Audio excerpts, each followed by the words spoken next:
We'll wait for another minute or so before we start.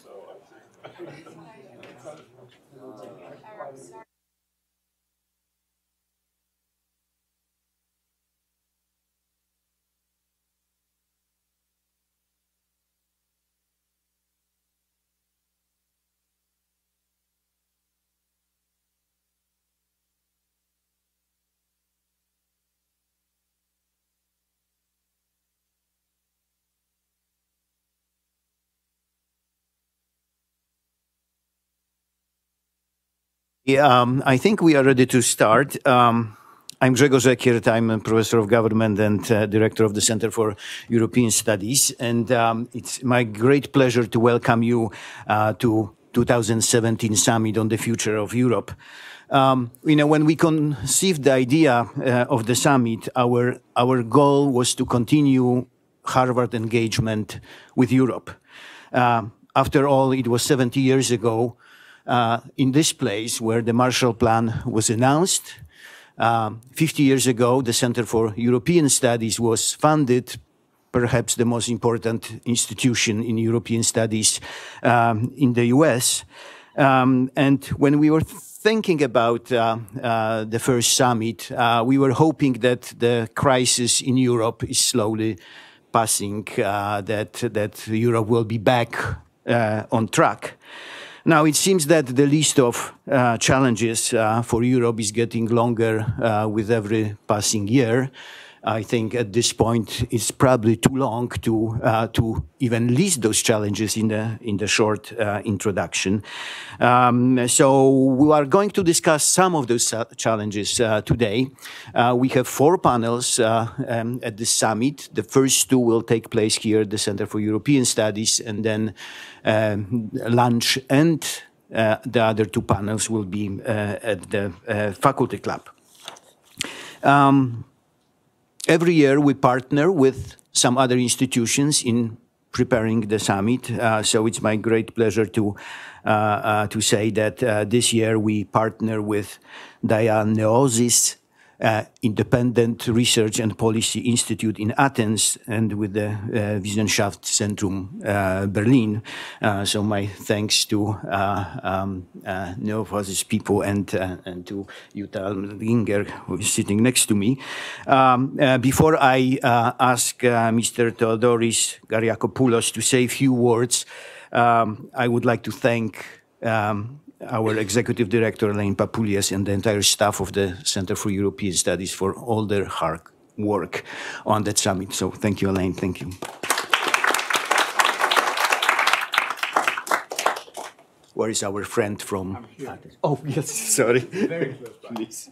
Sorry, thank you so much. Good morning, and thank you for having us here. I would like, of course, to thank Gregor and especially Elaine, who is a member of our advisory board, as well as Jutta, who is co-sponsoring the event. We are from the Aneosis. We are a non-profit think tank from Greece. We publish studies on economic and social issues that concern Greece, present policy recommendations to the government and political parties. We make our findings accessible and easy to understand for the Greek public.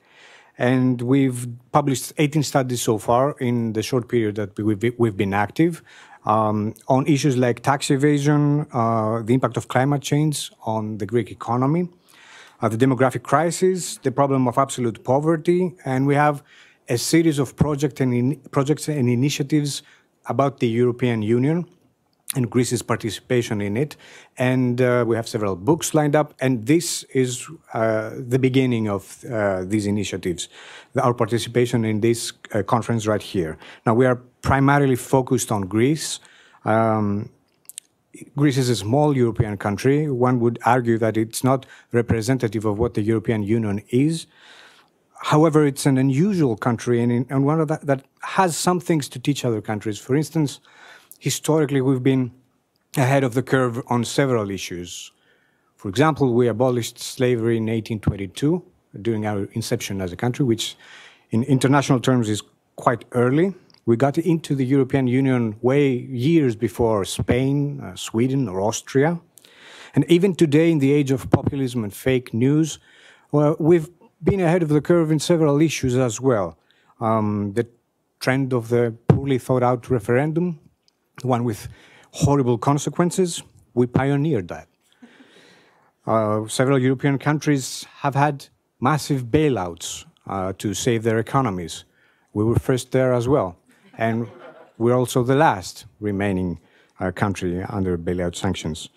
What I'm trying to say is that if you get a sense of what happens in Greece, you may get a better sense of what is going to happen to other countries as well around the European Union. The United States has Nazis now. We've had the extreme far right in our parliament for several years. We're a small country, but seem to be some sort of testing tube for everything new that happens in the world, or some sort of a canary in the coal mine, so to speak. So knowing about what happens in Greece may help you understand better what happens in the rest of the European Union. This is where we come in. You'll be hearing about what our findings from Greece later on. And we're very proud to co-host this conference, to co-sponsor it. And we're looking forward to lively discussions and meaningful insights on a very, very important subject. Thank you very much.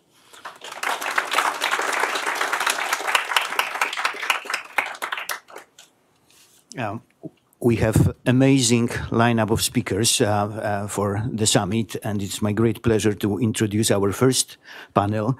We have four very distinguished colleagues, and I will very briefly introduce them. So Jutta Allmendinger is the president of the Wissenschaftszentrum Berlin.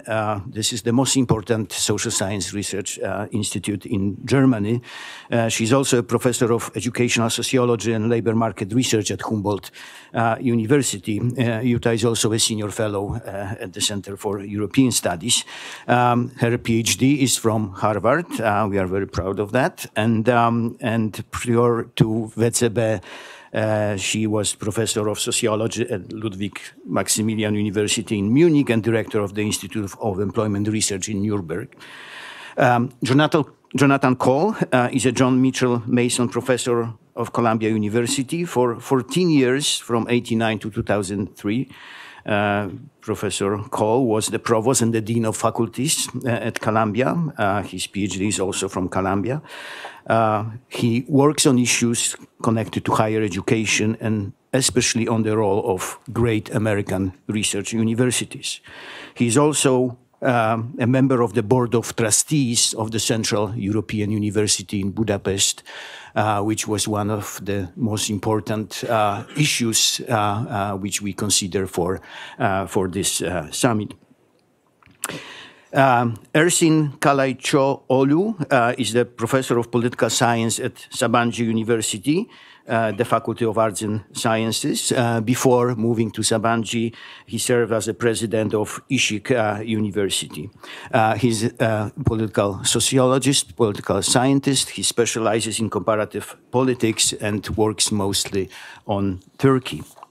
And Louise Richardson assumed the position of the Vice Chancellor of Oxford University in January 2016. Before that, she was Principal and Vice Chancellor of the University of St. Andrew in Scotland. And before that, she was Professor of Political Science of Government at Harvard for many years and the Executive Dean of the Radcliffe Institute for Advanced Studies. She's also the Senior Fellow at the Center for European Studies. Louise Richardson's work is mostly on security issues, international terrorism, British and foreign defense policy, and international relations. It is my pleasure to welcome you to this very important initial panel of our summit, which will deal with the academic liberties, with assaults on freedom of media, and all the new difficult times connected to fake news and ambitions of very powerful rulers to restrict the freedom of academia. So we will proceed. We then actually figure that out. Who will start first? It's Okay. A, you know. All right.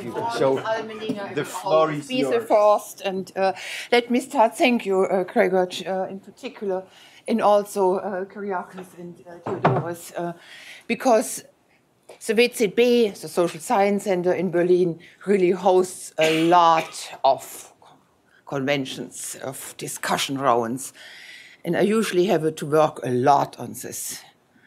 In this particular thing, I didn't work at all.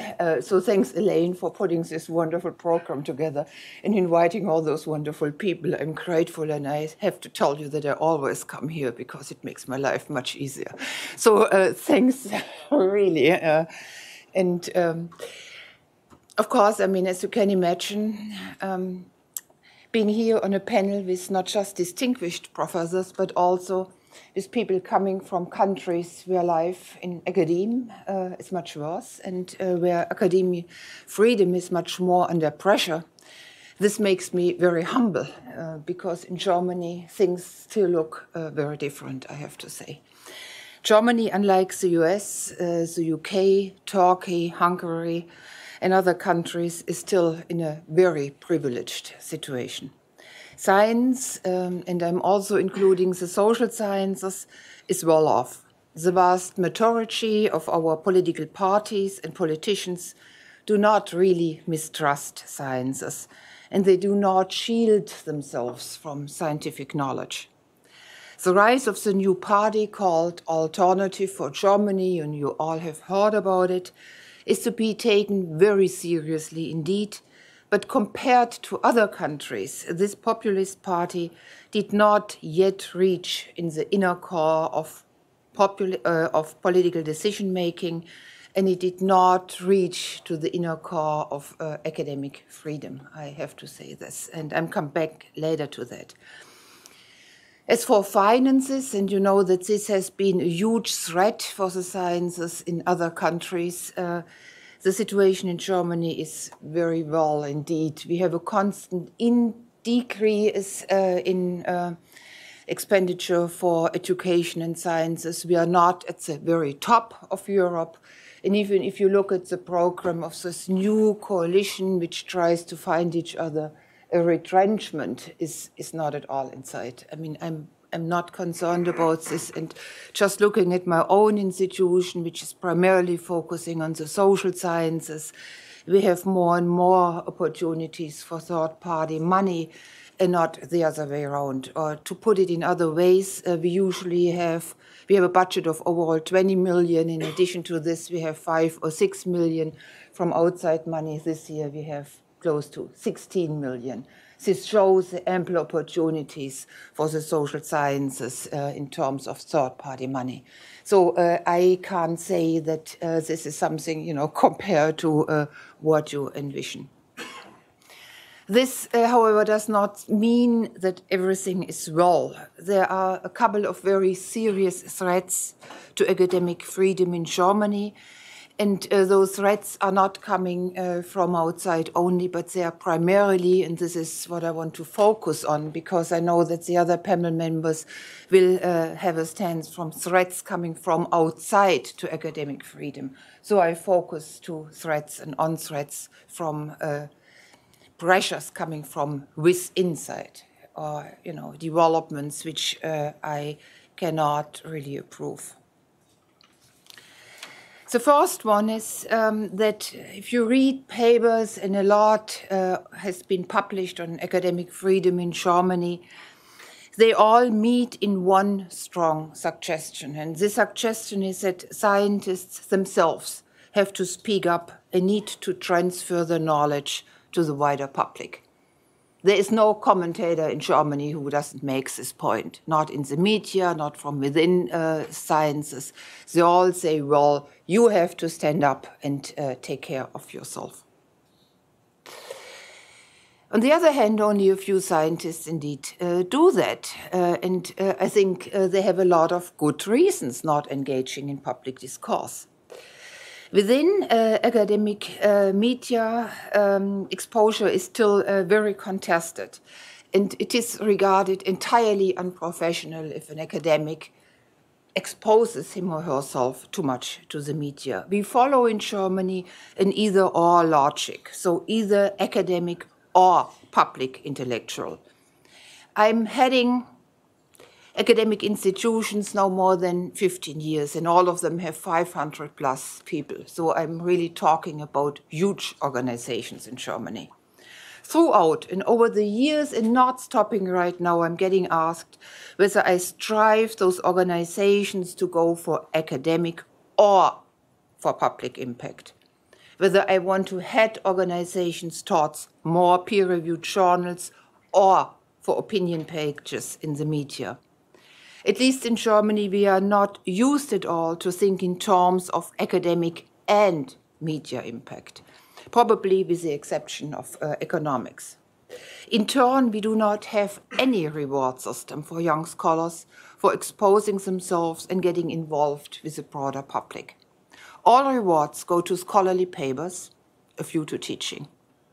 Blaming academics for not exposing themselves to the public means actually to blame ourselves for not changing the reward system. Combating popular movements asks for changing the rules of the academic game, and I mean this very seriously. Of course, we also have scientists talking to the wider public. They're mostly older and can afford this because they are in secure positions. And often their messages remain unheard. In part, this is because we ask people to come to us. And this institute, our doors are wide open. So whoever wants to visit the Social Science Research Institute in Berlin, please come and see. I mean, what we are really expecting is that people coming to this bold, old, wonderful building. I don't think that this is the way to go. We have to bring science to the people, and we do this in a couple of initiatives, and they are highly successful. In part, we remain unheard because we use a language which is simply unsuited to the audience. In part, I also think that we are arrogant, to put it hard, or ignorant, addressing the public with a certain disrespect. And I just want to give you one example of an outreach in Germany which I have attended shortly before I left to the States. A scientist, and the audience was crowded with people, talked about poverty and how poverty is measured, and that everyone under 60% of the median income is supposed to be poor. And then a woman got up saying, well, I'm not poor. I earn not enough money, but I'm not poor. And the scientist staying here and said, of course you are poor, you are statistically poor. And this woman looked at it, and then others in the audience said, well, I'm poor, but according to your measures, I'm rich. And this person wasn't able to take this audience seriously, to ask, so what's really going to show interest, to show respect, to ask, so what is going on, to investigate why we have this misfit of statistical measures and personally felt measures. And he went so far saying, well, I mean, this is sort of fake, you make something up. And this is, of course, not the way how we transport our results. And this, I think, is an arrogance we have to abolish. I mean, this is not how we think that we, or as I think, that we can communicate with the public. So I think that combating populist movements means to bring science to the people in ways they understand and in ways they can connect to it. It also means showing interest in the people and takes them very seriously. I have to admit that this is not very easy, and I give you another example from myself. I was asked by the Zeit, and this is a very prestigious weekly journal with a very active online portal, to write 5 opinion pieces just before the election. And I did this, and it prompted more than 200,000 comments. And I thought, well, so what I do, and I asked a research assistant investigating what those people write, and they told me, well, See, they're mostly very serious. So they take your arguments and argue with you. But I didn't have the time. I mean, I let those people write comments over comments, and then I was listed, well, mostly write journal paper, but, you know, I didn't do anything. So we left those communicators inside their own realm of commenters talking to commenters, which is not the right way, I think, but I really have problems thinking about alternatives, how I can handle such situations, and I'm most certainly not the only person who had this experience. My third point on internal pressures is also a threat to academic freedom from within. All of us working and learning in academia should stay with the rules of academic freedom, and they all should cherish them. This is not always the case. Let me give you one recent example from the social sciences. And this is a case of Ruud Koopmans, and Ruud Koopmans is a member of the social science research team.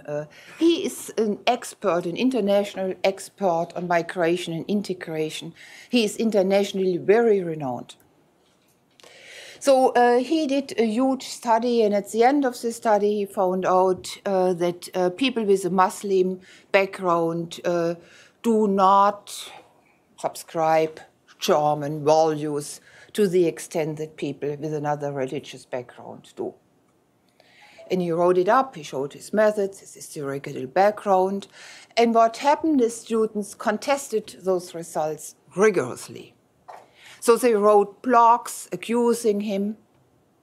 They had even a squattering of the university building, so teaching had to stop for more than 3 months, actually.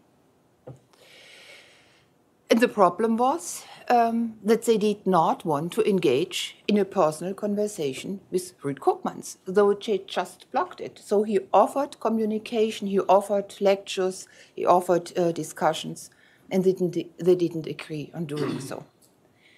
And although they had, I think, a number of very good points, because the databases was weak, there were huge problems of causality in Ruud Koopmans' work, but it even didn't get to the point of joint discourse. And the university administration, it took them more than 4 weeks to react, to defend academic freedom. So this is a huge problem. So I was highly sympathetic with the students' points. I was highly sympathetic with their value system, but we are not talking about values here. We are talking about academic knowledge. We are talking about falsification, and therefore all of us have to be open for falsification, of course. So far, I gave you examples, and those are only 3 of many more I could make for pressures which come from inside. But of course, we have a lot of pressures coming from outside as well. And the first is, of course, that academia is international.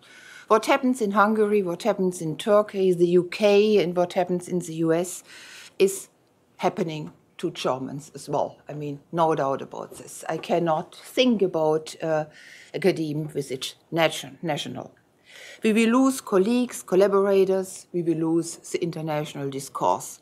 And for this reason, many scholars in Germany and in other countries stood up and participated in the March of Sciences in April this year. Second, although the new party, Alternative for Germany, is comparatively low in numbers comparatively to others, not compared to German history, the members are heard and are all present, and their members are heard and all present all over. As I said before, in the moment they not yet distrust science as we see it in other countries. But they deny, at least some people of this party, not the party overall, denies climate change as we know it from other countries. They deny major findings of gender studies in particular. They deny human rights to refugees and distort most empirical findings about migration and integration. So they are not at all able to question their value system. They wish to stick with this regardless of what science says, and they shield themselves from falsification. We all have to combat this threat to the very core of what constitutes academic freedom. We can do so by starting by ourselves and with ourselves. And this is, I think, the big thing I wanted to make clear today. I think that in Germany, at least, we always sort of have this impression that this is outside and there's not much we can do. And on the opposite, I say, and I make this point repeatedly, that we have to start with ourselves in educating our students and giving them the freedom and also then the reward system for getting engaged and not saying, well, pfui, this is not science anymore. So thank you very much for your attention.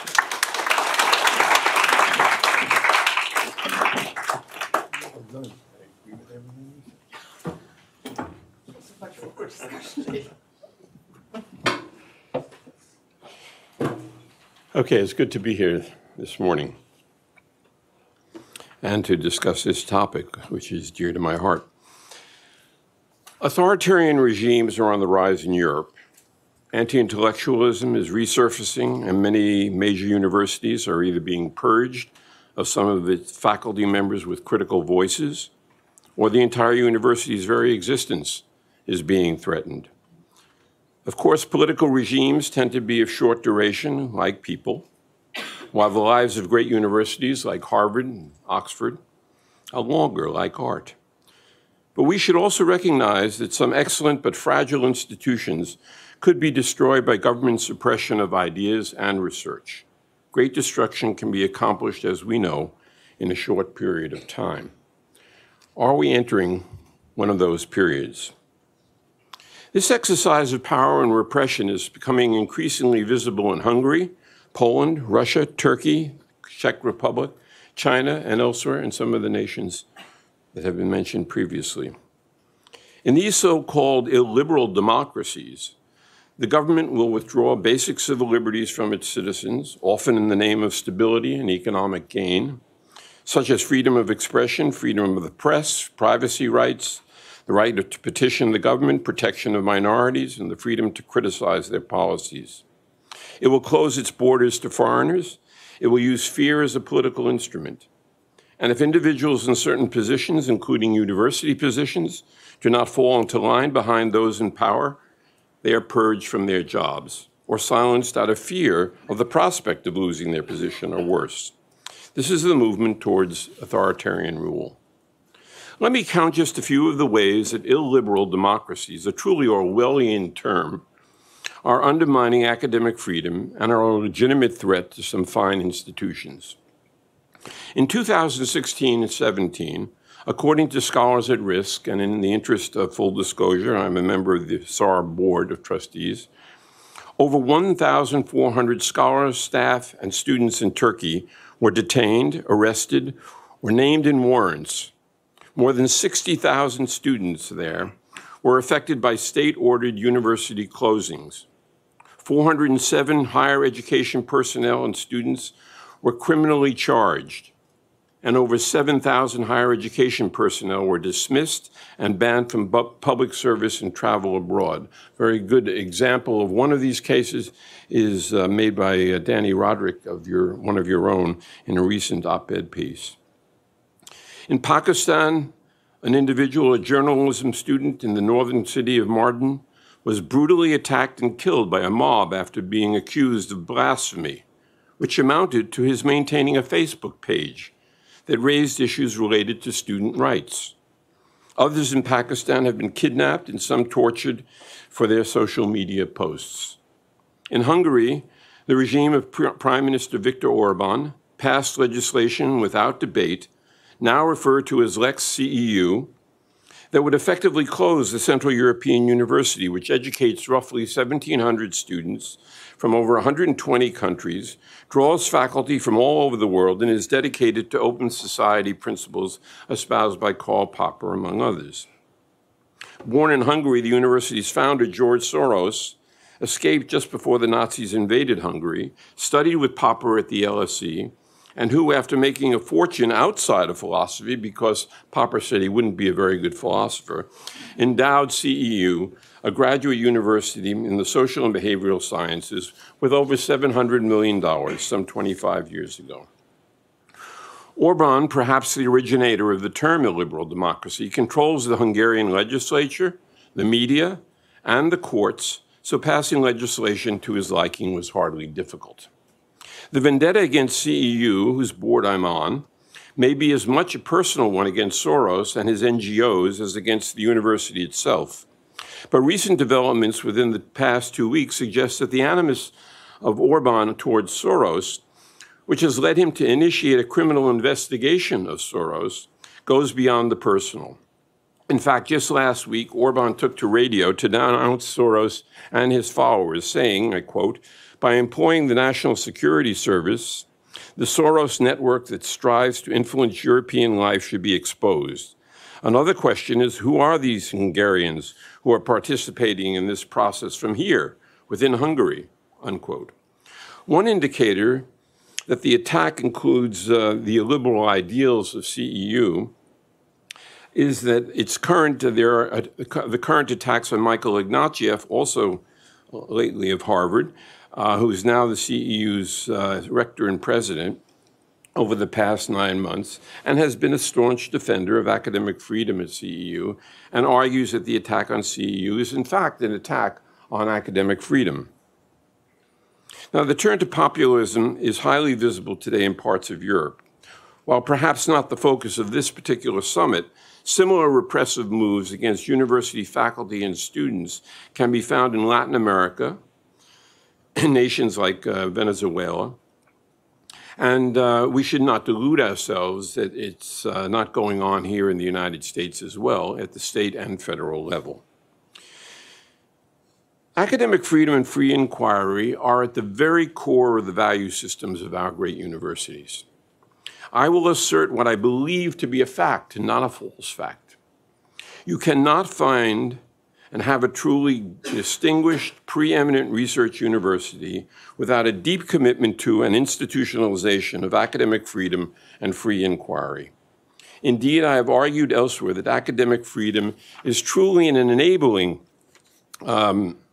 it's an enabling value because it enables other values, such as meritocracy or the open communication of ideas, to take shape at universities and at least potentially operate as an aspirational system on which greatness can be built. But why are these values antithetical to the operation of the illiberal state? After all, these nations hold ostensibly open and free elections. But the central authorities also tightly control the executive and legislative branches of government, operations of the courts, and the content and distribution of news, as I said. For one, it's in the very nature of great universities that they should be oppositional. Consider just a couple of statements about the character of the opposition, as well as the functions of great universities. As a preliminary quote, I want to refer to Justice Oliver Wendell Holmes' famous dissent in the 1919 Abrams case, which provides some intellectual context for repression that we're seeing today. He said, "Persecution for the expression of opinion seems to me perfectly logical. If you have no doubt of your premises or your power and want a certain result with all your heart, you naturally express your wishes in law and sweep away all opposition. To allow opposition by speech seems to indicate that you think speech impotent." Of course, Holmes was speaking about free expression in general. Increasingly, we are observing governments that seem not to believe that the rule of law and the ideas expressed freely at great universities may yield something more and different than what they believe with all their power to be right. When that happens, academic freedom and free inquiry are in peril. That is what seems to be happening in many societies today. The political correlates of the repression in the authoritarian fashion of academic freedom and free expression were well expressed in a recent SAR conference by the President of Ireland, Michael Higgins, echoing almost 100 years later the words of Justice Holmes.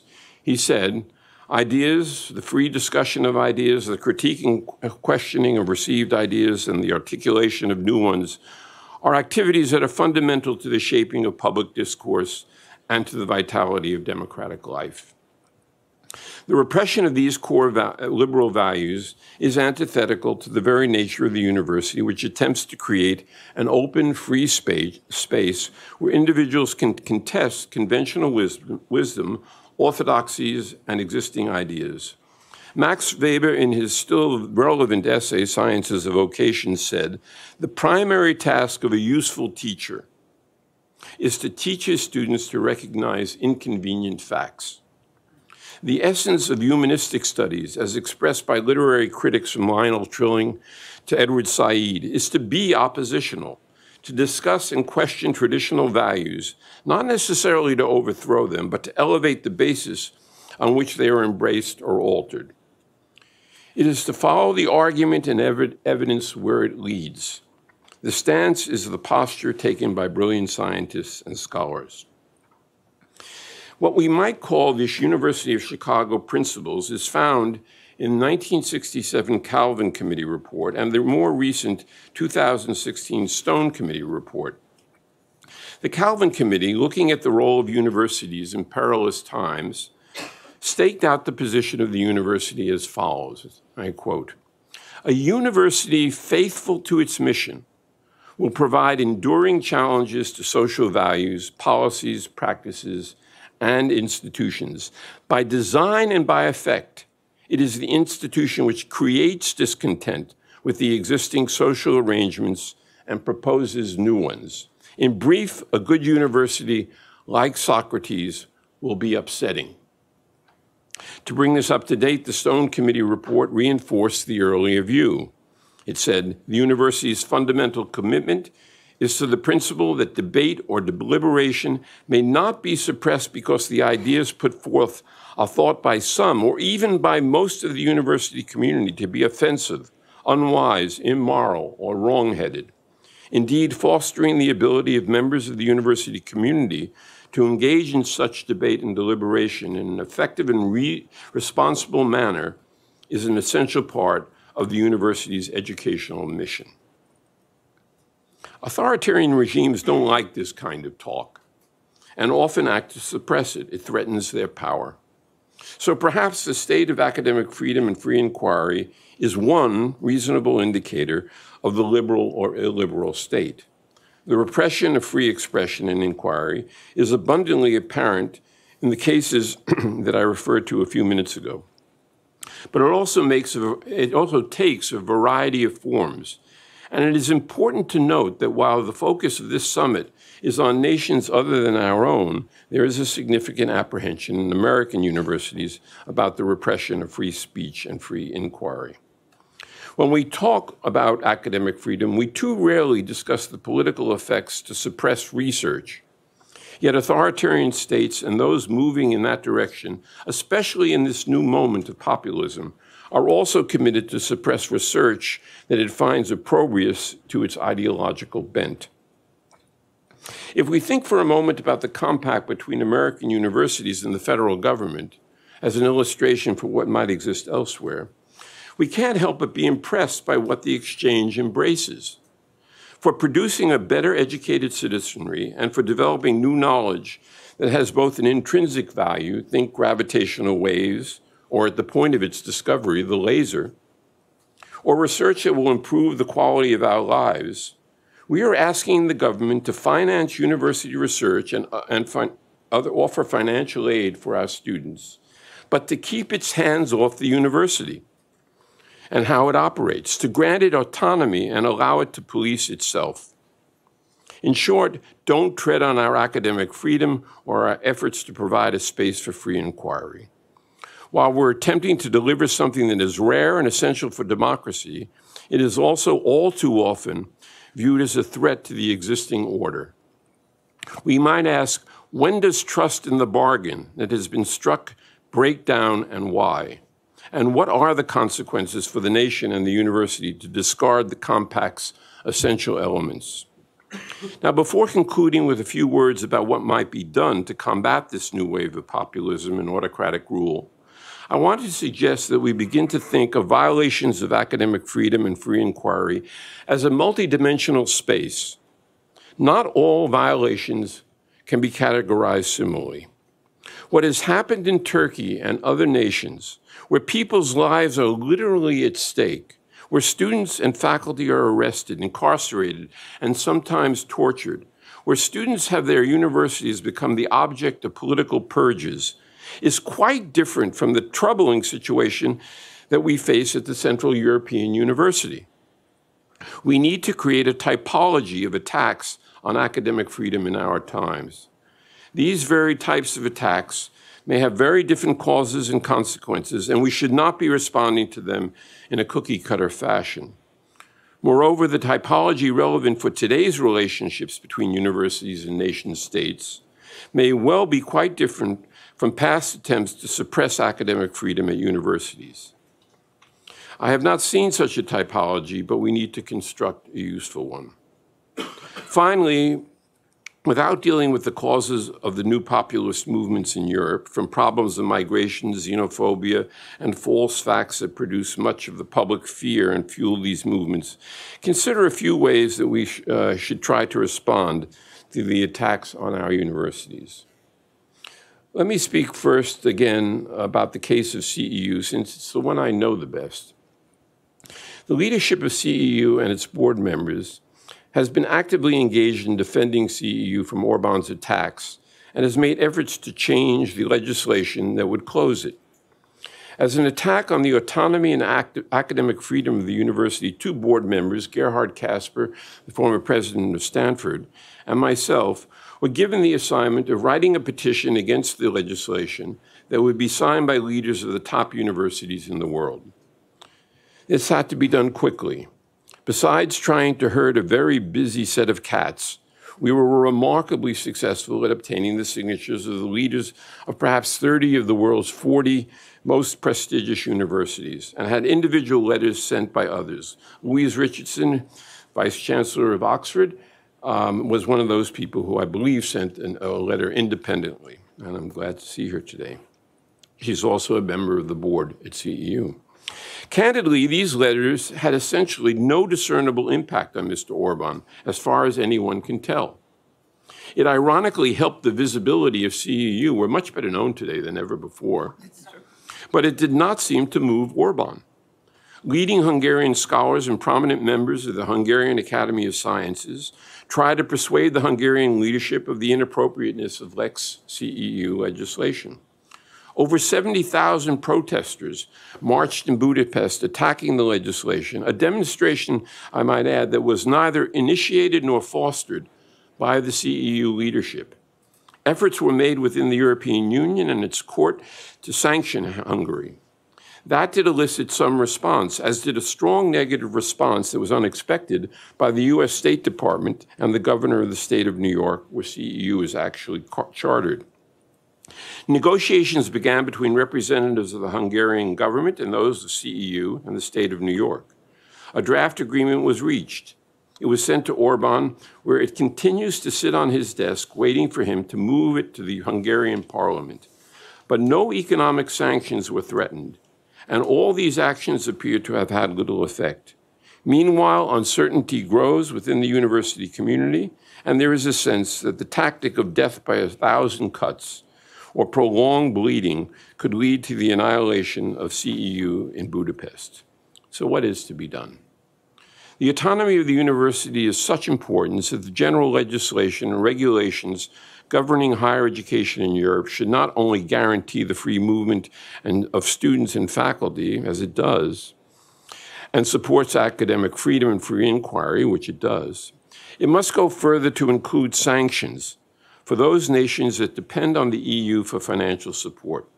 Those sanctions are apt to have a greater effect than all of the protests that we can muster from within the academic community. The closing down of universities, which has now happened in non-member states, such as Russia and Turkey, must be dealt with through meaningful sanctions that have an effect on the economy of the nations that undermine the autonomy of the university. The nature of these sanctions and which of them will be appropriate for different types of transgressions needs to be developed. We in the academic community must remain vigilant in defending our core values and learn to explain better to the public, as was noted, why they are so important and what are the consequences for the citizens of all nations. Let's not sugarcoat this.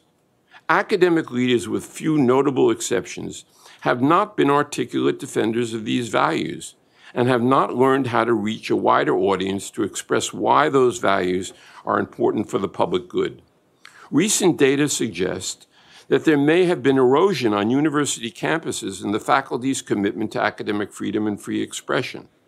Many faculty members and students now believe that other values are of equal importance.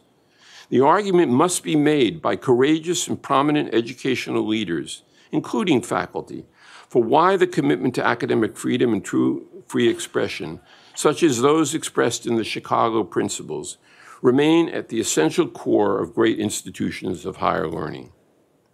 While it may prove difficult to fight populism in the age of false facts, where government leaders seem to live by the big lie theory, in a post-truth world of authoritarian nations, there should be efforts to call out those regimes elsewhere so that people throughout Europe, for example, know exactly what is in fact going on in places like Hungary. We should become experts, or we should get experts, to tell the truth through social media campaigns which have no international borders. We should urge businesses to reduce their investments in nations with authoritarian governments. We should suggest that people stop traveling to those illiberal democracies until some semblance of civil society has been restored. Finally, let me make clear about a matter of causation.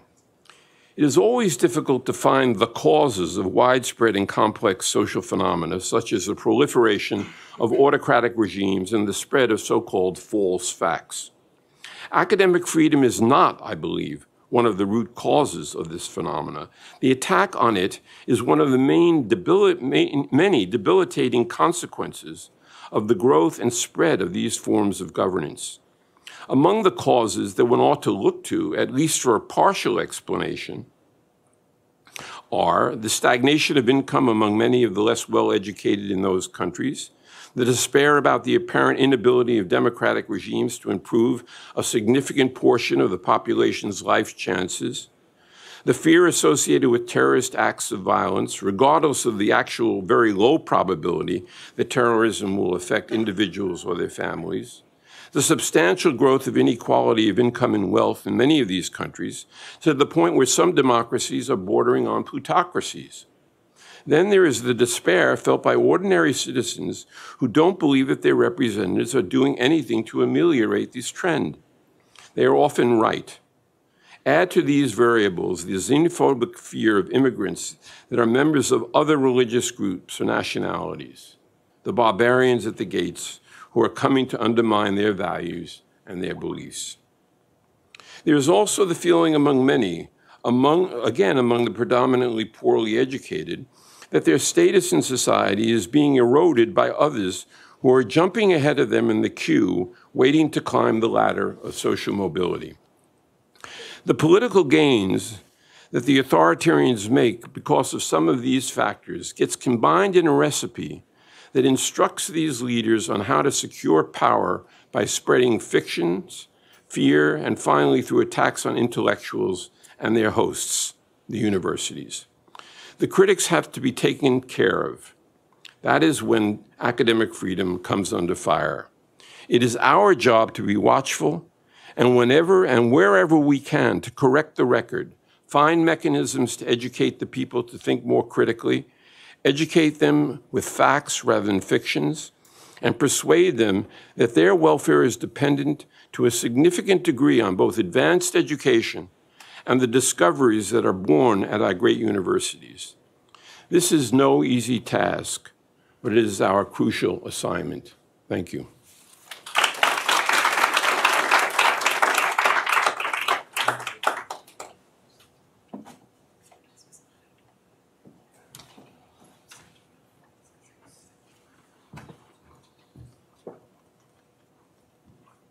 Okay.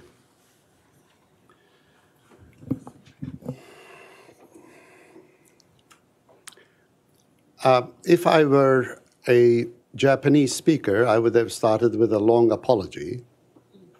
If I were German, I would have started with long definitions. If I were American, I would have started with a joke.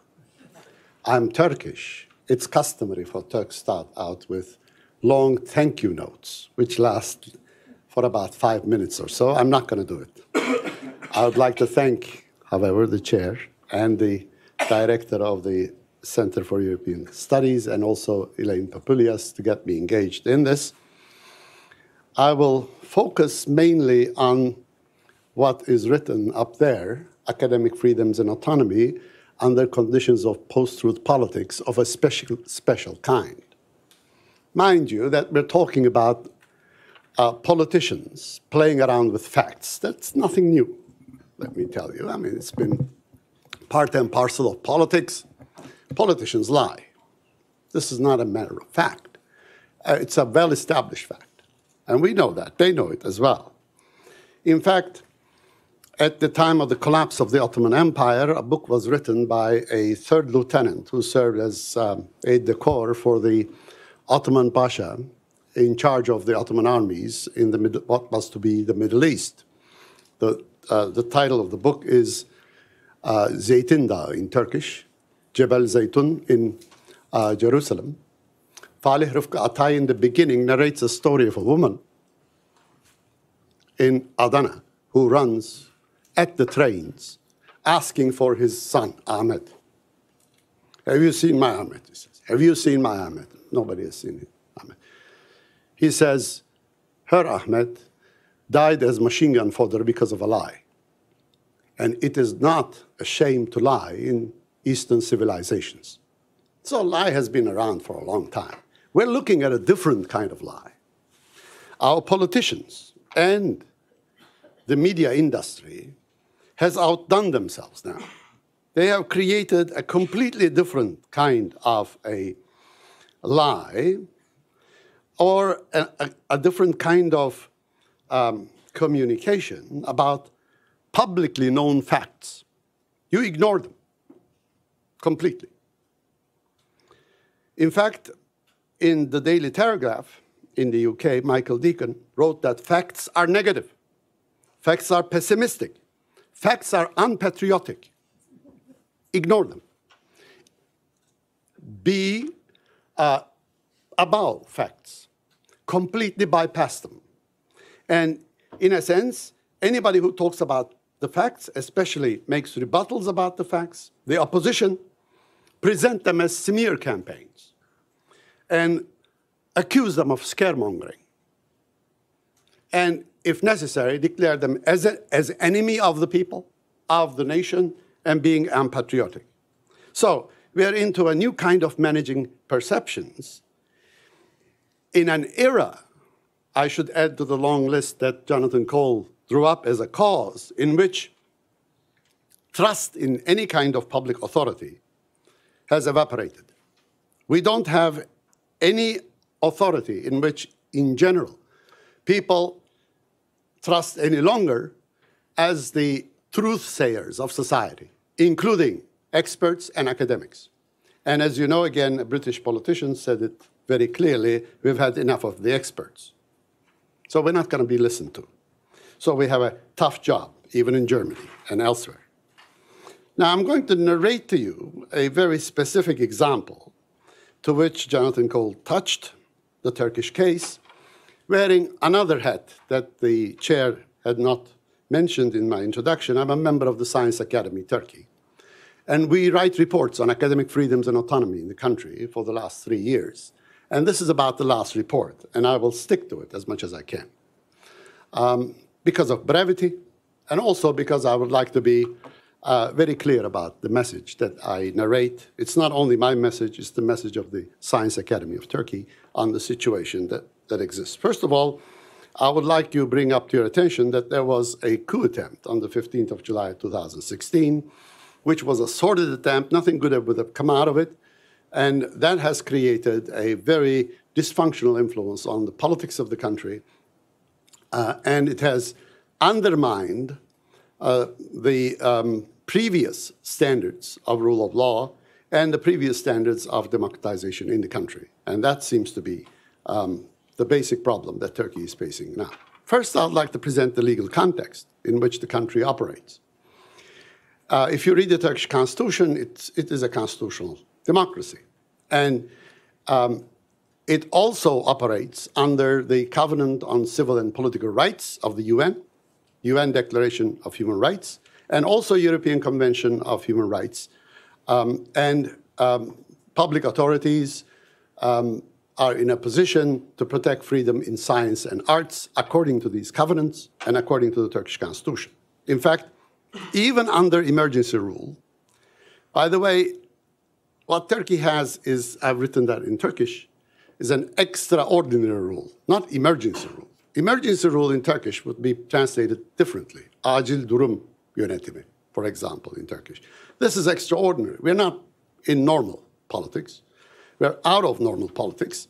And even under those circumstances, two articles of the Constitution, Article 15 and 19, stipulate that all authorities are limited primarily with their obligations arising from international law, primarily, which is the previous bullet point, the Covenant on Civil and Political Rights and the European Convention of Human Rights, and the jurisdiction of the European Court of Human Rights, which is suspended for the time being because of the extraordinary conditions Turkey is operating under.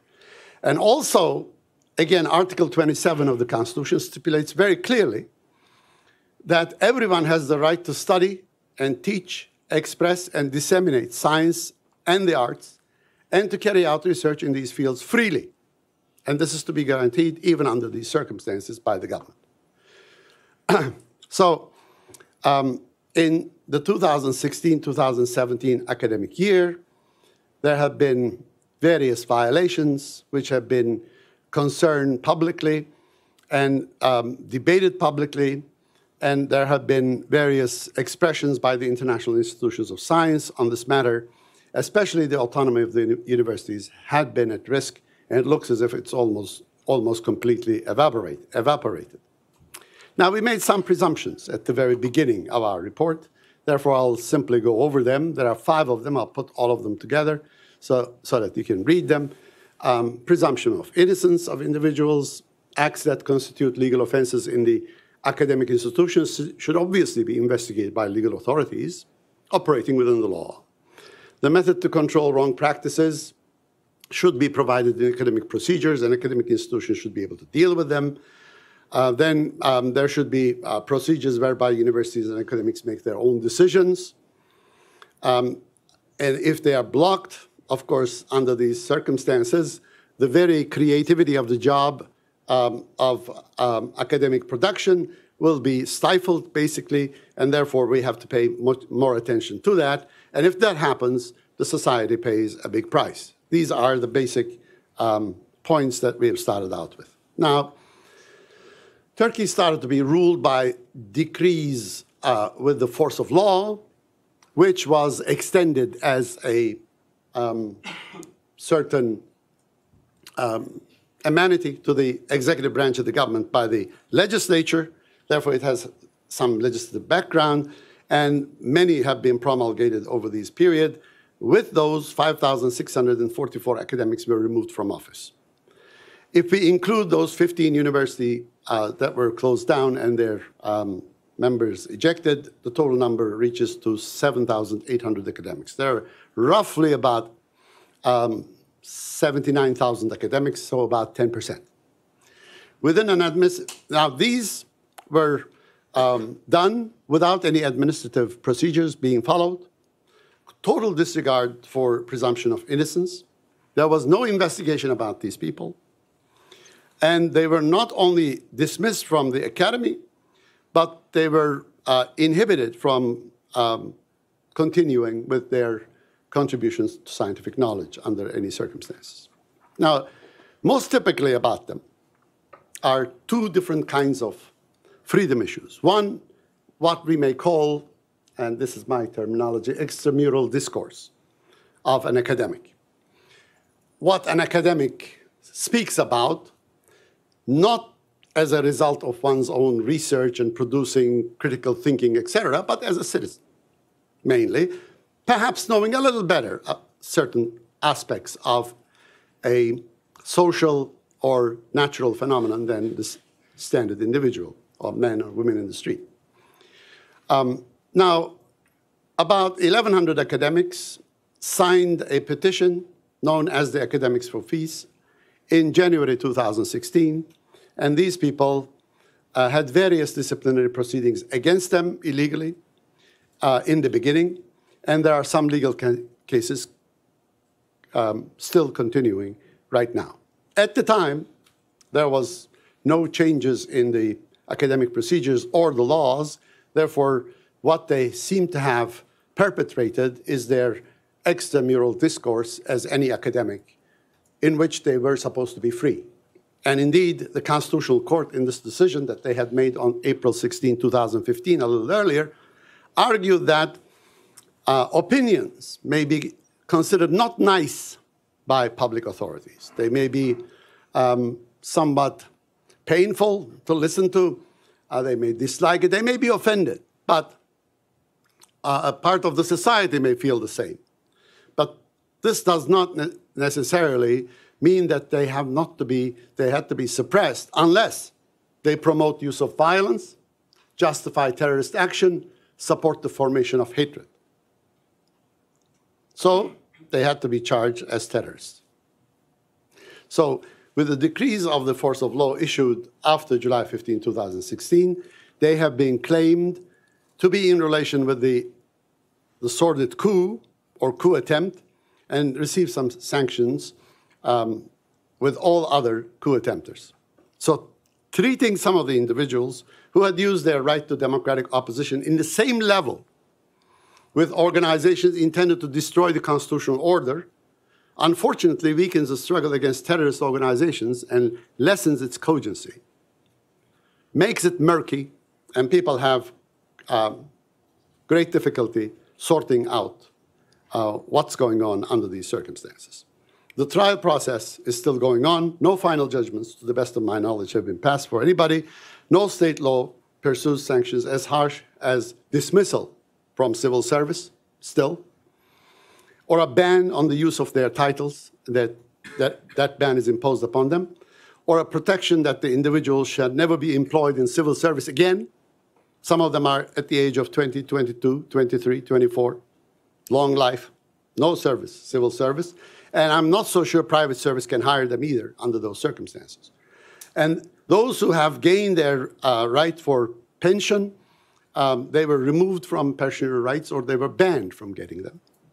Or and furthermore, a travel ban was imposed upon them. Their passports were confiscated so they couldn't go elsewhere to practice their profession either. So very harsh. They were sort of let to die, in a sense. So under these circumstances, we believe as Academy of Science that this kind of punishment is too harsh to be considered as such.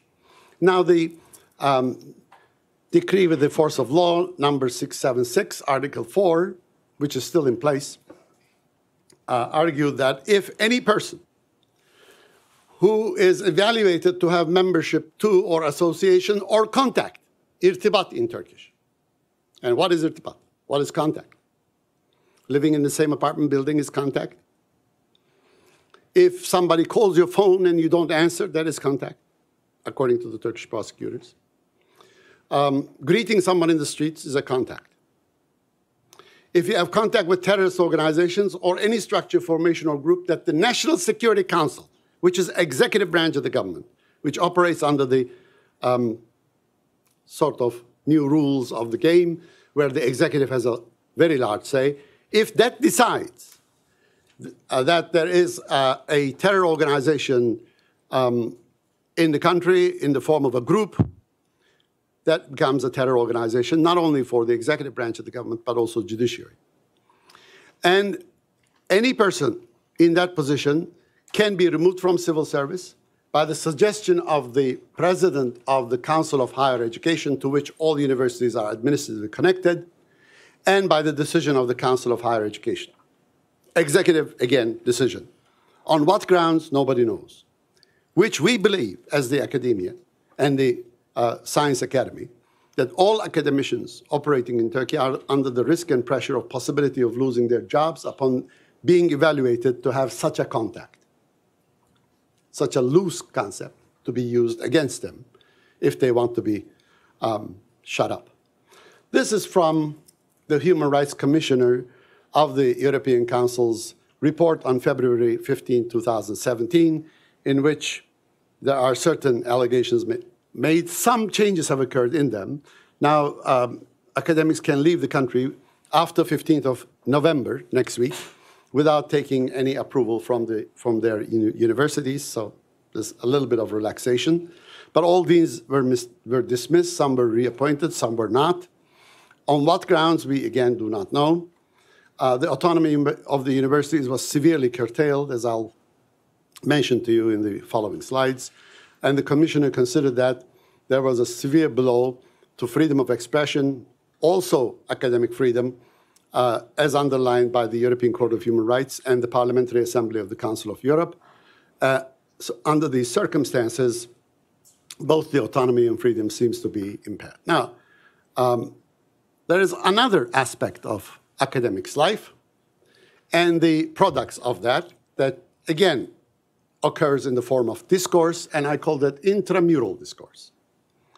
That discourse that comes out of your own academic work. As you write, reviews, research articles, books, etc., that is your intramural discourse. Now, in this regard, the definitions provided by the Universities Law Act number 2547, Article 53 was amended in the following fashion. I won't read all of them to you, but you can see the kind of lax formulation in these definitions. Engaging in or supporting separatist or terrorist actions. What are they? In the past, a group of students writing on a wall that they want education that is free education. That was considered as a terrorist action because the same had been argued by the PKK, a terrorist organization, definitely. So having repeated that, they were committing a crime of supporting terrorist action. So the kind of interpretations of these are going to be also a big problem.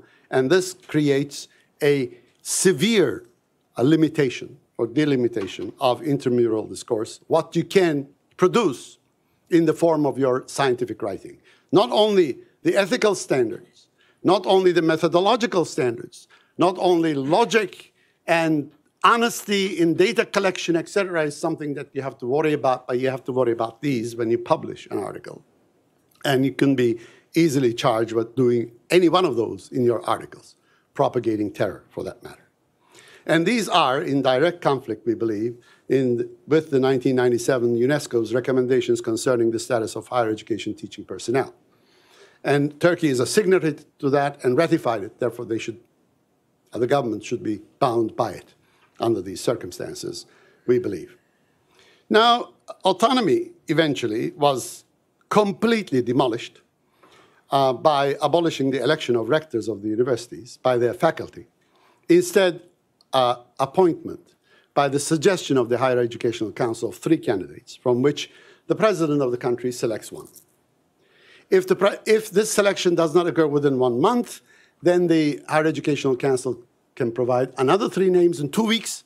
If they don't do that, the president of the country appoints a person as he likes. In practice, it's appointment by the president of the country. That's how it works. Now, why did we change this? In the law that was suggested, the rationale was argued by none other than Justice and Development Party that argues that they represent what the French call volonté générale, or the national will. They argued that elections of university presidents lead to unfair practices, chagrin, and strife in the universities, and create a chaotic atmosphere in institutions of tertiary education. The replacement of election system with an appointment system would eliminate these problems at the universities. Is it only the best educated in Turkey who are unable to rule themselves democratically? The less educated are in a better shape in electing Justice and Development Party to rule? What kind of a logic is this? This is a party that argues that it's in government by the authorization of the people. Thanks to elections, they exist. And they argue that elections cause unfair practices, chagrin, strife, chaos. Lovely. And as a result of which, the first rector to be appointed by the president of the country was the rector of Boğaziçi University, a former Robert College established in 1863 as the first US college outside the US territories in the world, then turned over to the Turkish state in 1971 to become a state university. It had started the practice of electing the presidents for the first time in 1992, and this is getting even with them in the minds of these people. And there are, I would admit, many universities in which there were many ill practices in the election of the rectors.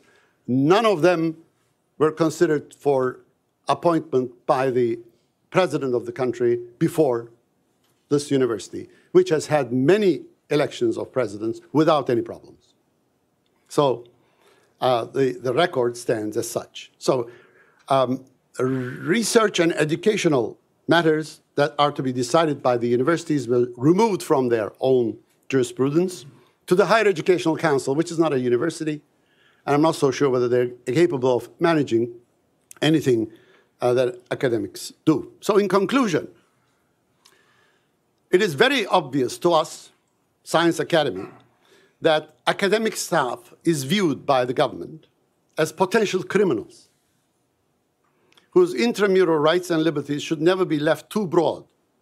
These people can only be controlled through a regime stricter than the one that is applied to the public bureaucrats under the thumb of the government itself.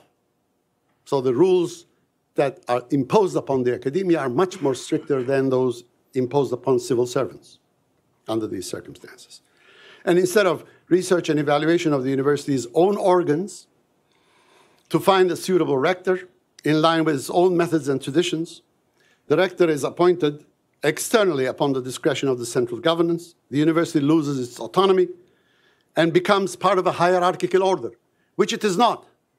Today, university is considered in the Turkish political regime as just one state agency, just like any other bureau, in a pecking order that starts with the president of the country, prime minister, and the cabinet, and legislature, etc. There's a pecking order, and you find yourself in that pecking order and are supposed to act as part of that hierarchy. That leaves no room for any of the following. I'll put them simply down here and not go any further and finish up here. Remove merit, academic ethic as the guides, freedom and integrity as the essential principles in conducting research and education. And under those circumstances, the most specialized, qualified labor force of the country, the government expects to be brought up with a culture of doing not one's job properly and honestly, not using one's own reason and will, not sticking with academic ethics, but government diktat. And no government control is going to create this kind of product, is what we believe in. So under these circumstances, we don't believe that there is any evidence that centralism for all is the answer to the existing problems of the academic institutions, whatever that they might have been. And there is no guarantee that central political authority acts with academic merit in mind and not partisanship under these circumstances. And when you remove merit, all sorts of ill come out of it. And most of the problems that Turkish academics and academics elsewhere suffer is when you change your compass from merit to something else. Thank you very much.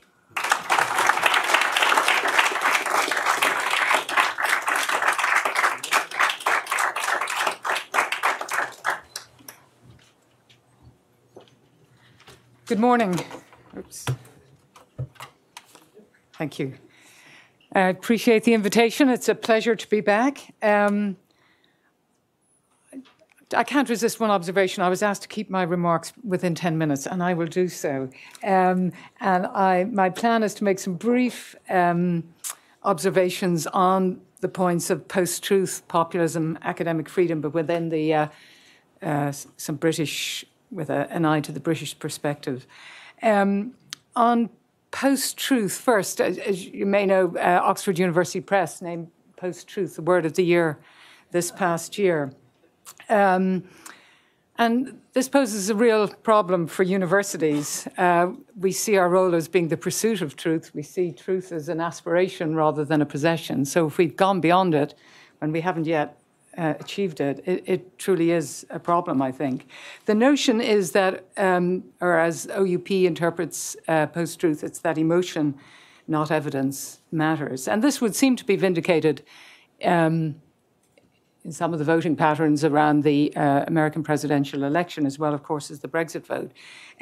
For example, by a margin of 69 to 12, Trump voters believed that the women who made accusations against President Trump were doing so to hurt the campaign. They were lying to hurt the campaign. Clinton supporters, on the other hand, believed these women by a margin of 83 to 7. So that's an extraordinary dichotomy.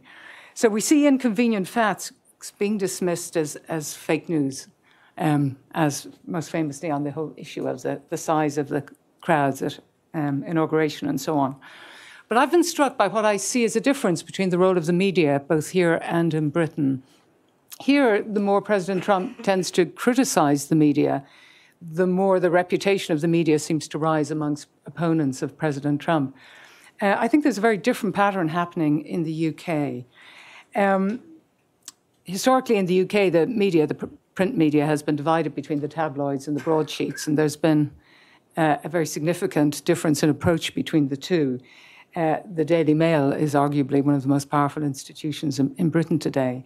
But I see recently an erosion of this distinction, particularly some of the broadsheets like the Times and the Telegraph, I think are becoming increasingly similar to the tabloids in pursuing a very clear political objective and slanting what they cover to advance it. Again, this poses a real problem, I think. And then we have the role of technology and, of course, the introduction of bots and the difficulty of interpreting the value of any information we see.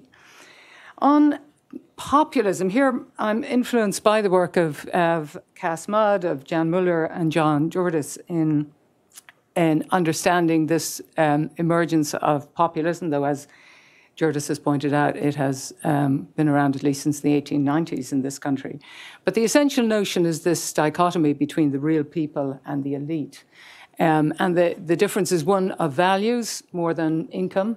I mean, President Trump, for example, we don't quite know how wealthy he is, but he's not poor. So it's not a simple division between rich and poor.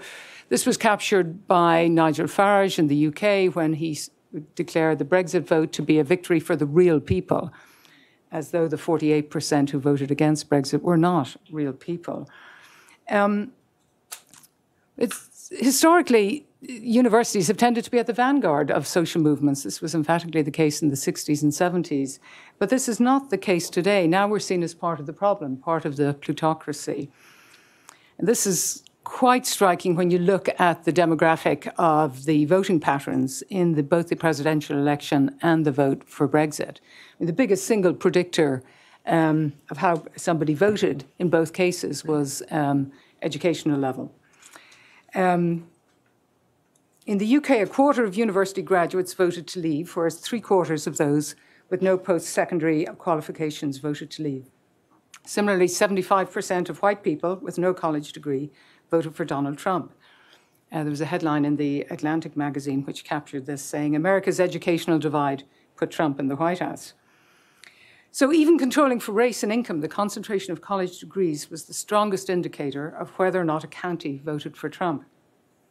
Education level mattered more than anything else, even when controlling for economic factors.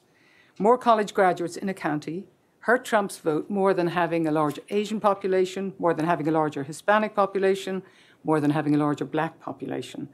Now, education could, of course, be a proxy for economic factors, but the education gap persisted, even when controlling for a county's median income, its industrial base, and whether it had lost manufacturing jobs. Now, while working-class males have long been the base of Trump's support, money and race did not decide the election. Education level did. And similar patterns applied in the British referendum.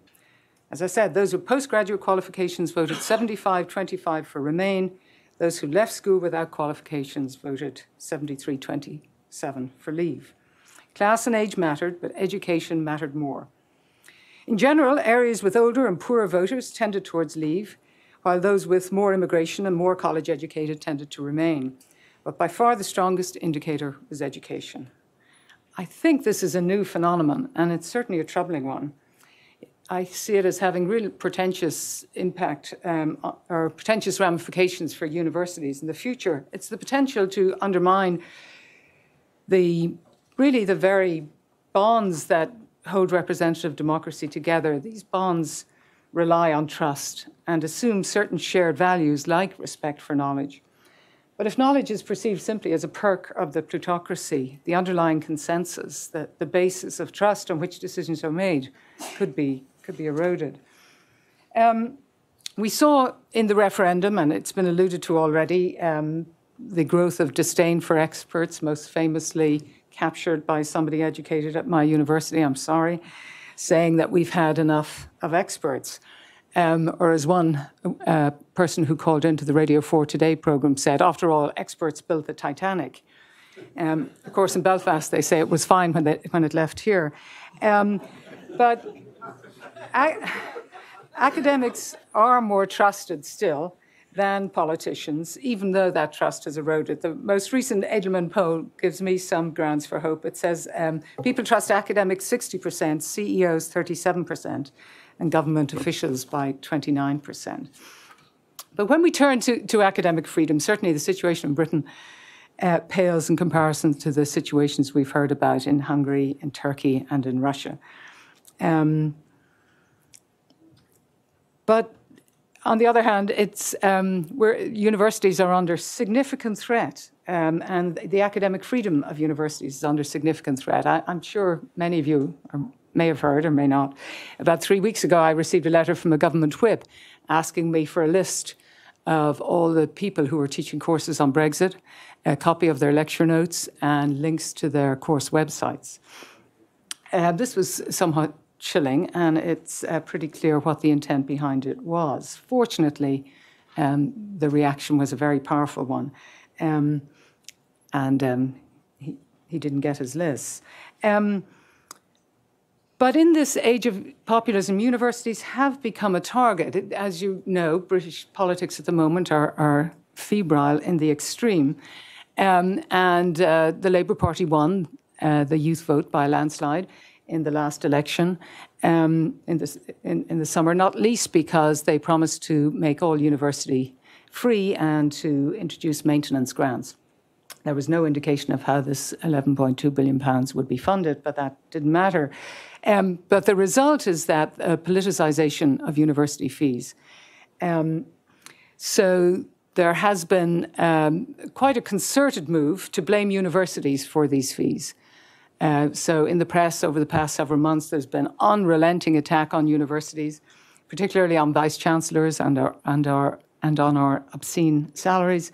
It is alleged that that vice-chancellors are using the fees to increase their own salaries. Now, there's no basis, in fact, for this. The fees were introduced to replace government funding in an entirely legitimate move. But because it's become so unpopular, universities are being blamed.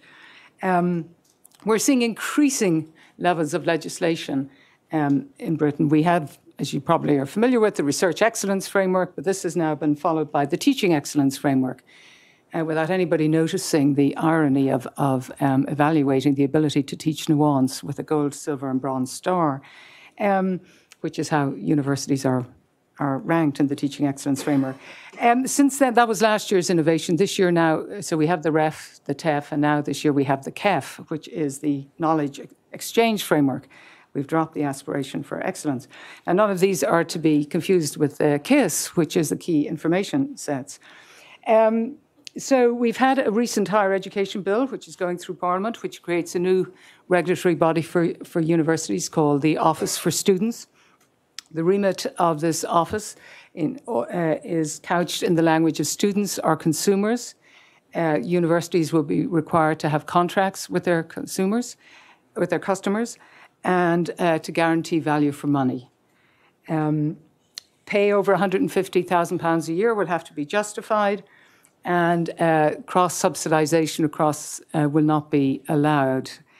So we fear this may bring in differential fees for different subjects. Again, all in an effort to ensure value for money. Grade inflation, there's also talk of legislation on grade inflation. There has, on the upside, been a recent discovery by the Minister for Education of the importance of freedom of speech. Because the right-wing press has been very critical of what they see as a snowflake generation demanding protection from offence, the government has now come out very much in favour of freedom of speech. It hasn't been tested how this commitment to freedom of speech will be reconciled with last year's Prevent legislation, which requires universities, gives us a statutory duty to prevent the expression of extremist speech on campus. So we're getting significant challenges externally on academic freedom, but we also have internal challenges. Academics increasingly are exercising, I think, self-censorship. Nobody wants to put their head above the parapet and be pilloried in the press. We're not adequately, I think, standing up to students who demand a right not to be offended.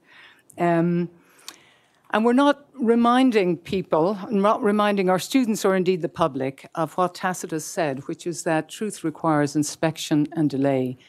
A falsehood requires haste and uncertainty. So in the age of social media, we are, and immediate judgment by a 24-hour press, we are moving very far away from inspection and delay. So what is to be done? I think the public, and here my recommendations coincide very much with Jonathan's, the public needs to know why academic freedom is important. We shouldn't simply take it for granted that it is. We need to persuade them. We need to present evidence on the link between academic quality and academic autonomy. We cannot assume that our value to society is obvious. We must make the case for our cultural, economic, and societal impact. We must make the case for curiosity-driven research. And we must ensure that the public appreciates the contributions we make, whether it's to curing disease or advancing the economy. And we must practice our principles by welcoming all legal speech onto our universities, especially speech with which we disagree. I think we must be seen to be fair in our admissions and transparent in our governance. We must educate our students to tell the difference between evidence and opinion, between information and knowledge, and even wisdom, and through them to export these values to society broadly. We must be advocates for others as well as for ourselves, so not turning inward and looking at our own difficulties, but be prepared to be generous in how we spend our time advocating. And I think we must be willing to be objective arbiters of disputed public issues, whether it's climate change or anything else. The reality is we have benefited enormously from globalization. We enjoyed immigration. We enjoyed it because of the intellectual contributions to our universities, the cultural contributions to our communities. We benefited from the economic advantages of the cheap labor that immigration allowed. So we've been beneficiaries. We have a responsibility, I think, now to defend globalization. And for much of our history, we have been guardians of knowledge. We've seen our responsibility to add to the sum of knowledge, to be guardians of that knowledge, but now I think we have to do more. We have to become advocates for knowledge, because I think advocates, free and independent inquiry and evidence needs advocates more than ever before. Thank you.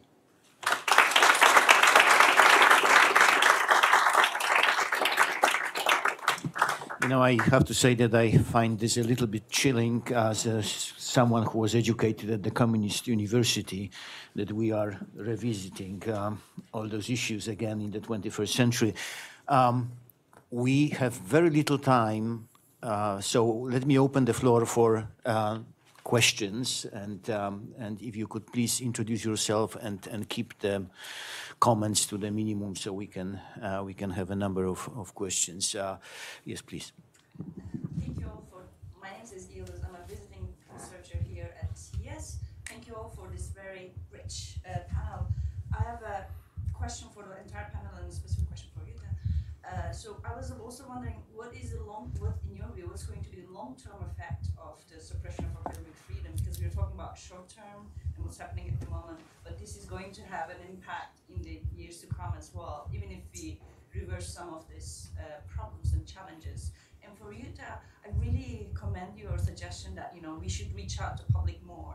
But the trend in academia is exactly the opposite. We are pushed for producing high impact factor journal publishing there, and then most of my colleagues are not even teaching, or they don't want to even teach because we have to publish to get jobs. So what would you recommend to get over this cycle? Thank you. I saw the hands over there. Yes, again, thank you very much for the very interesting talks. And I'm Katja Möhring from Mannheim University and currently a visiting fellow here. And I also want to address the whole panel, but it was raised by Jutta Andinger, the point that people working in academia have a certain arrogance towards the general public. And this might also be related to some degree to the fact that academia, especially in social science, is a very homogeneous group. So we don't have people from low-income families, for example, among our students very much. So what do you think could be done to change this situation, that we ourselves become a more heterogeneous group? Okay, please. Me? Thank you. My name is Dimitris Keridis. I'm a professor in Athens, a university professor, and a regular TV commentator. So this is very close to my heart, the subject that we are talking about. And my question goes to the international regimes and institutions. Europe is very institutionalized, we know that. But apparently there has been tremendous weakness. For example, we have the Council of Europe. Great democracies are part of the Council, like Azerbaijan, Russia, now Turkey. The Council has proved completely useless and incompetent in sanctioning what is its mission, the defense of the rule of law, democracy, and human rights. And then obviously we have NATO, which has recently admitted the great Republic of Montenegro in its midst. From last I checked, Montenegro did not have a change of government since 1989, and the government that it has is a continuation of the old Yugoslavia. So that's how great democracy there works. And obviously EU, Hungary is a member of the European Union.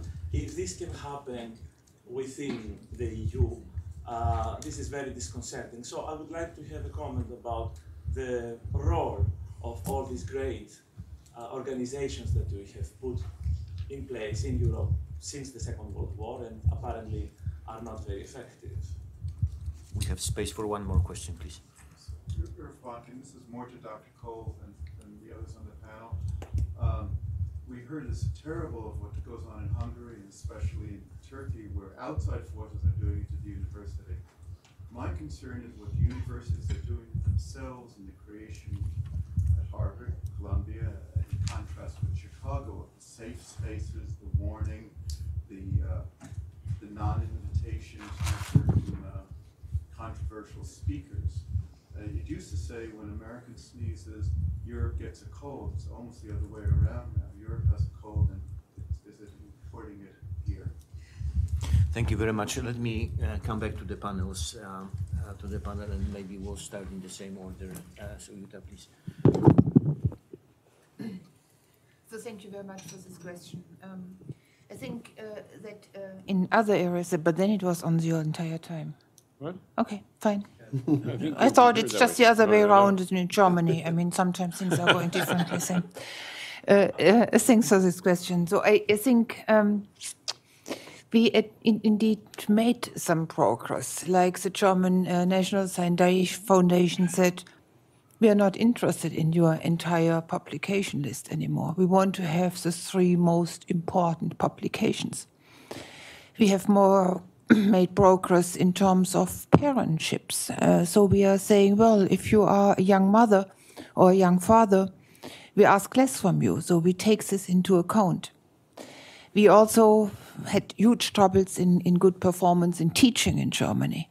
We made some progress in this area as well. And we say, well, you can't get any professorship without having shown your ability to teach.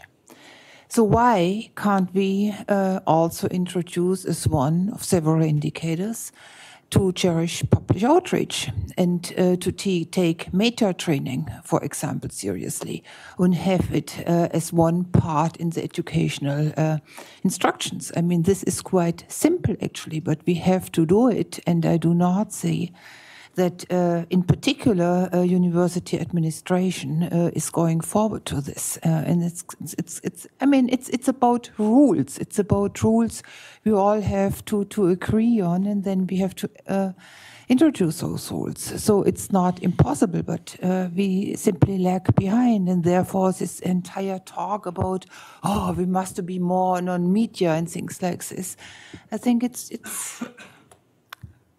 Well, let me just follow on, and since I probably took up more than the time I was supposed to, I'll try to be very, very brief about this. But I just want to put this in historical perspective. I mean, this may be an extreme case in certain areas, but look, what happened in 1933 in Germany, with the purging of the universities and intellectuals, and what happened in the United States in the early 1920s after the Aliens and the Sedition Acts were imposed, what happened during the McCarthy period, what happened during the Vietnam War. I mean, these are all times when academic freedom and universities came under attack, when intellectuals became under attack, when there was a sense of arrogance of intellectuals, et cetera, et cetera. It passed. Fortunately, in some places, the question really is, do you have the other institutions to allow you to ultimately overcome these kinds of attacks? And are the universities, do they have the courage, like Robert Hutchins did, to stand up to these kinds of attacks? What I think is different is exactly what you pointed out in your question, and that is that students were always, in some ways, wanted expansion of the domain of freedom of speech and freedom of expression and support for diverse views. And for at least the first time in my memory, we have at elite universities, or let us say highly selective universities, we have students who are moving in the other direction, who are concerned about whether or not free speech has been expanded too much, whether academic freedom has been overly expanded. And in my view, this is exactly the teaching moment when the leaders of these universities, like Robert Zimmer at Chicago today, should be speaking out publicly and introducing first-year students to what a university is about and why it is that we will have people to this campus whose views you find opprobrious. And not doing that, in the absence of that, it is essentially ducking your head in the sand and into the sand, not wanting to confront these issues, not wanting to defend academic freedom, and not just defending it, but describing why it's so important. And very few people are willing to do this. Academics is not known for its courage. It has many other wonderful, wonderful attributes, but I can't say that all of its leaders and all of its faculty are known for their courageous stances on these kinds of things, and that's somewhat unfortunate. Now, the issue, and I'll stop, issue of how to get to the public and the role of the public intellectual versus the scholar, that has been around a long time as well. In the 1950s, the 1960s, this was also much debated. But the question is whether or not we can do it well. I mean, when the public intellectuals were talking, they do, as they do today on occasion, they were all talking to ourselves. We haven't mounted the kinds of educational campaigns to the broader public, which respects the broader public and the issues that they face, and tried to describe what a university is truly about and why it is important to defend them. We simply haven't created the kind of vocabulary and the kind of messaging that is necessary to do that. And I think this is a terrible mistake. It has to do with the sense that anytime you drift away from your insular disciplinary outlets, you're prostituting yourself. It's a form of intellectual prostitution. It's not. We have to begin to do this in a serious way, the way hospitals are beginning to do this in very effective ways.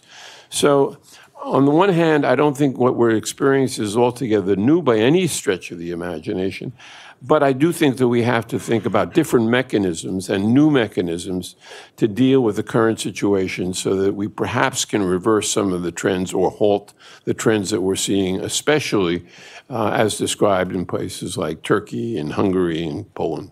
Thank you, Jonathan. Ersin, please. Long-term effects of threats and erosion of academic freedom. It's very easy to talk about long-term. Since I'll be dead, I can tell anything, basically. It doesn't make any difference. We're not good at forecasting, to tell you the truth, not in social sciences. Kenneth Galbraith has a famous sentence on this, I'll reiterate, and sorry for the economists. He said the only reason why there is economic forecast is to render astrology reputable. So under these circumstances, I will not make any kind of argument for long-term influence, but if this goes on, you can look at examples of similar developments that have occurred. For example, those of you who would be interested in this sort of thing may look at the Economist's Christmas issue, where they have a nice report on Austria. What Austria was like 100 years ago, what Austria is like today. The difference is fascism. Social science is gone. Most of the sciences are gone, never to come back again. That's the risk that all these societies, Hungary, Turkey, Poland, and others are face-to-face with. Other sciences, they need them. They savor them. Natural sciences, and indeed, they are not so acerbically predisposed towards them, in essence. But social sciences, especially law included, although it's a normative science, they will be decimated, never to come back again in the next generation or two. That's my dismal perspective on these sorts of things. We're not arrogant. I'm sorry, we're not. We talk a jargon which is technically catered for our purposes, because we have to come up with concepts that mean the same thing to all of us, all our community. And that is very, very difficult to communicate. I have been speaking on Turkish television networks, also on CNN International and others. I don't think there was any difficulty of me to be heard about these matters. But the average person who listens to you does not have a university degree. So that seems to be the most important problem. How do you speak and communicate these rather difficult concepts? It may be about physics or chemistry or political science or some other, or economics, liquidity trap very easily to people in the next 2 minutes as the anchor keeps on saying, hurry up, we don't have any time. You can't do it. So if it shows as arrogance, it's not. We have this kind of problem of communication. You can communicate certain matters more effectively, of course, but it's not only a matter of communication. The media is trying to, as much as possible, forestall any kind of meaningful communication. Krugman wrote this in an article in the New York Times, this post-truth politics, which now pits an expert on, say, climate change from MIT, a physicist who worked on this topic for 30 years, against someone with no credentials from, say, Arkansas. And they sit together. Both are presented as experts. And they turn to the MIT professor. What is your point about climate change? He talks about 5 minutes. And then he turns to the other expert and says, what is your point? He says, this is all rubbish. You know, it's not what's happening. And then he said, wait a minute, et cetera. They got into some kind of a debate. And the anchor says, well, as you can see, they have split opinion on this matter. What am I supposed to understand from all of this in the end? So media is doing everything in its power to confuse the average listener or viewer of all of these. So far as your criticisms of Council of Europe, EU, NATO, well taken from a point of virtue. But we live in a world where not only values, but interests matter. There's a lot of interest in these. And that's why these interest relationships keep these institutions going the way they are going. And these interests cannot be ditched. And then you cannot simply act on values in international politics, I'm afraid. Our past record is against this. I'm sure we're not going to see any change in that. So they'll be, you know, in this murky state of existence for a while to come. Universities are doing to themselves? Yeah, that's true. I mean, look at the dietitians. I've been trying to lose weight. You know, listen to 3 or 4 of them, all tell you the totally irreconcilable and contradictory things. All of them are experts, you know.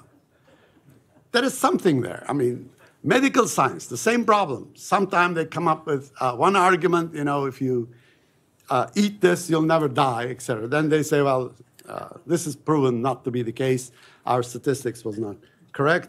And of course, these kinds of debates are not impacting well on the, in general, on the general public. And also, and a point you made earlier, we haven't done well when we met with real difficult problems.